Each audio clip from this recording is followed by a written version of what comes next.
السلام عليكم ورحمة الله وبركاته.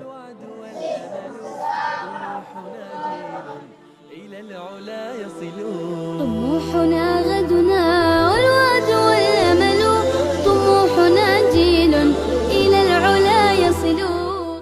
نعرف يا أستاذ موضع الهمزة المتطرفة، كيف أعرفها؟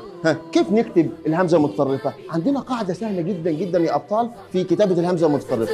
بيت يربينا، طموحنا دينا بالأخلاق يبنينا، صح ومدرسة بيت يربينا، صلاتنا أماننا، طريق جنتنا وذكرنا لربنا.